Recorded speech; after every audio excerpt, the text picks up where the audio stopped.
ආයිබෝවන් දරුවනේ. අද අපි කතා කරන්න යන්නේ ඊළඟ උපකාරක සේවාව වන රක්ෂණ සේවාව පිළිබඳවයි. හරි පුතේ, අපි බලමු රක්ෂණය කියන්නේ මොකක්ද කියලා. රක්ෂණය කියලා කියන්නේ පුතේ අපිට සිද්ධ වෙන්න පුළුවන් අනතුරක්, හානියක්, එහෙම නැත්නම් රෝගයක් හැදෙන්න පුළුවන්, අපිට රෝගාබාධයක් හැදෙන්න පුළුවන්, අපි මරණයටපත් වෙන්න පුළුවන්.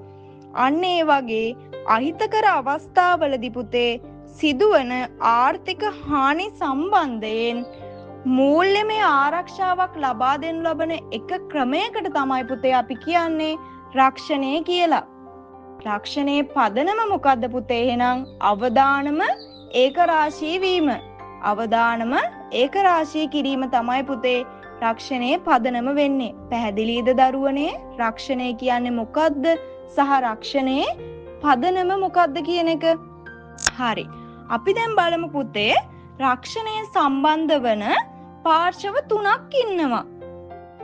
මොනවද මේ පාර්ශව තුන? පළමු පාර්ශවය, දෙවන පාර්ශවය, තෙවන පාර්ශවය. අපි මේ පාර්ශව තුන ගැන වෙනම අධ්‍යයනය කරමු. පුතේ අපි බලමු පළමු පාර්ශවය කියන්නේ කවුද කියලා. පළමු පාර්ශවය කියලා කියන්නේ පුතේ රක්ෂණ ආවරණය ලබා ගන්නු ලබන පාර්ශවයට තමයි අපි මේ පළමු පාර්ශවය කියලා කියන්නේ. එයාට අපි කියනවා රක්ෂිතයා. දැන් යම් පුතේ අපි දෙවෙනි පාර්ශවය ගැන කතා කරන්න. දෙවෙනි පාර්ශවය කියන්නේ රක්ෂණ ආවරණය ලබා දෙනු ලබන රක්ෂණ ආයතනය පුතේ. එයාට අපි කියනවා රක්ෂකයා. මේ තෙවන පාර්ශවය කියලා කියන්නේ. තෙවන පාර්ශවය කියලා කියන්නේ පුතේ රක්ෂණ ගිවිසුමෙන් බලපෑමක් වන අනිකුත් සියලුම පාර්ශවවලට තමයි පුතේ අපි තෙවන පාර්ශවය කියලා කියන්නේ. උදාහරණයක් හිතන්න. වාහනයක් රක්ෂණය කරනවා කියලා හිතන්නකෝ. එතකොට පුතේ මේ තෙවන පාර්ශවය වෙන්නේ කවුද? පාරේ ගමන් ගන්නා පුජ්‍යලයන් සහ අනිකුත් වාහන, අනිකුත් තියෙන දේපල, අන්න ඒව තමයි පුතේ තෙවන පාර්ශවය වෙන්නේ. එතන පළමු පාර්ශවය වෙන්නේ කවුද? වාහනයක් රක්ෂණය කරපුවාම මට අයිති වාහනයක් මම රක්ෂණය කළොත් පුතේ කවුද එතන පළමු පාර්ශවය? මම කියන පුජ්‍යලයා. මම රක්ෂණ ආවරණය ලබා ගන්න සෙලින්කෝ ආයතනය ඉන්න. එතන දෙවන පාර්ශවය වෙන්නේ කවුද? දෙවන පාර්ශවය වෙන්නේ සෙලින්කෝ රක්ෂණ සමාගම. දෙවන පාර්ශවය වෙන්නේ පාරේ ගමන් කරනු ලබන වාහන, පුජ්‍යලීන් සහ අනිකුත් දේපල වස්තු. පැහැදිලිද? මේ රක්ෂණය හා රක්ෂණය සම්බන්ධ වන්නා වූ ප්‍රධාන පාර්ශවය තුන පිළිබඳව බලන්න මේ රූප සටහන දිහා. ඔයාට පැහැදිලි වෙනවද කියලා?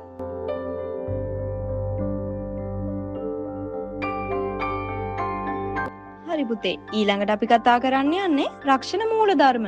මොනවාද පුතේ මේ රක්ෂණ මූලධර්ම කියලා කියන්නේ? රක්ෂණයේදී අපේක්ෂිත අරමුණු ඉටු කර ගැනීම සඳහා එහි විධිමත්භාවය රැක ගැනීම සඳහා නීතිමාලාවක් පවතිනවා. අන්න ඒවට තමයි පුතේ අපි කියන්නේ රක්ෂණ මූලධර්ම කියලා. ඔයාට ඉගෙන ගන්න තියෙනවා රක්ෂණ මූලධර්ම 3. බලන්න පළවෙනි එක රක්ෂණ හිමිකම. දෙවෙනි එක පුතේ උපරිම විශ්වාසය. තුන්වෙනි එක හානි පූරණය. හරි පුතේ, අපි බලමු මොකද්ද මේ රක්ෂණ හිමිකම කියන්නේ කියලා.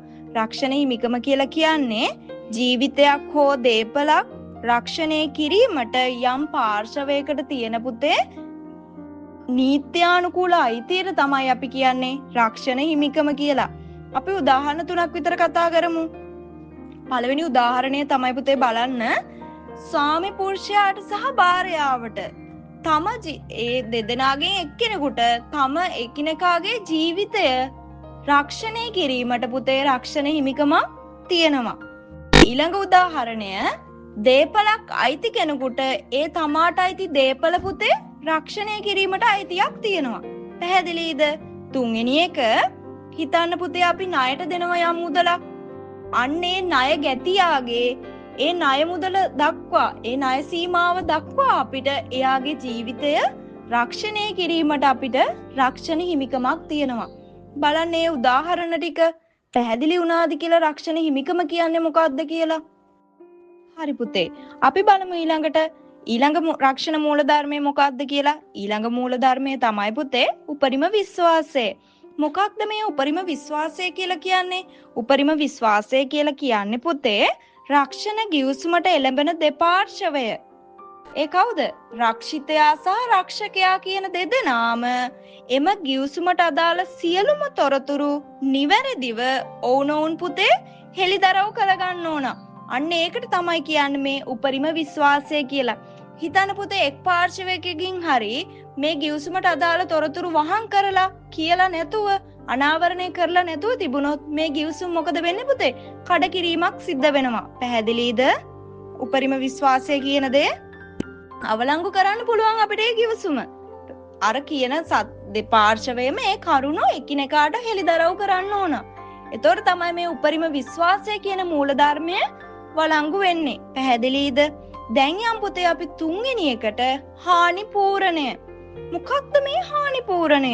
හානි පූරණය කියලා කියන්නේ පුතේ රක්ෂිත දේපලකට යම් හානියක් වුණාට පස්සේ පුතේ ඒ හානිය යථා තත්ත්වයට පත් කර ගැනීමට සරිලන වන්දියේ පමණක් ගෙවී යුතු බව රක්ෂණ මූලධර්මයෙන් කියවෙනවා. පැහැදිලි? මේ රක්ෂණ මූලධර්මයෙන් කියවෙන්නේ පුතේ හිතන්න උදාහරණයක් විදිහට අපි ගොඩනැගිල්ලක් රක්ෂණය කරලා තියෙනවා.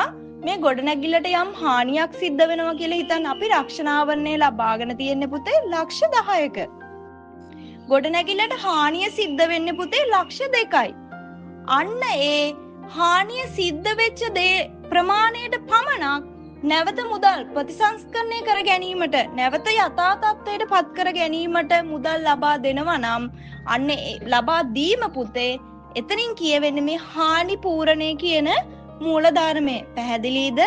හොඳට මතක තියාගන්න පුතේ ජීවිත රක්ෂණයකට කොයිම වෙලාවකවත් මේ හානි පූරණ මූලධර්මය අදාළ වෙන්නේ නෑ පුතේ. මොකද ජීවිතයක් අපිට නැවත යථා තත්ත්වයට පත් කරගන්න බෑ. ජීවිතයක් නැති වුණාම හානි පූරණයක් කිරීමේ හැකියාවක් නෑ. ඒ නිසා මේ මූලධර්මය අදාළ වෙන්නේ පුතේ දේපල රක්ෂණය සඳහා පමණයි.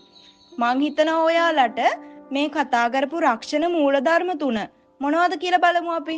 රක්ෂණ හිමිකම, උපරිම විශ්වාසය, හානි පූරණය. මේ කියන තුන පැහැදිලි වෙන්නේ නැති කියලා.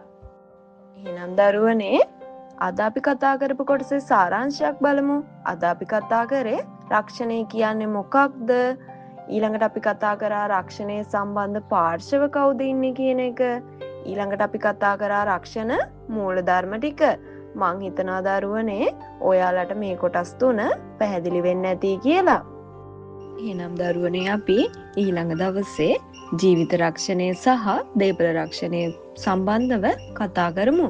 එහෙනම් ඔයාලා හැමෝටම පුතේ සුබ දවසක්. මම දසුනි සේනානායක. නිසකයේ සමර්ථයක් සඳහා නොවර්දින තේරීම. දසුනි සේනානායක.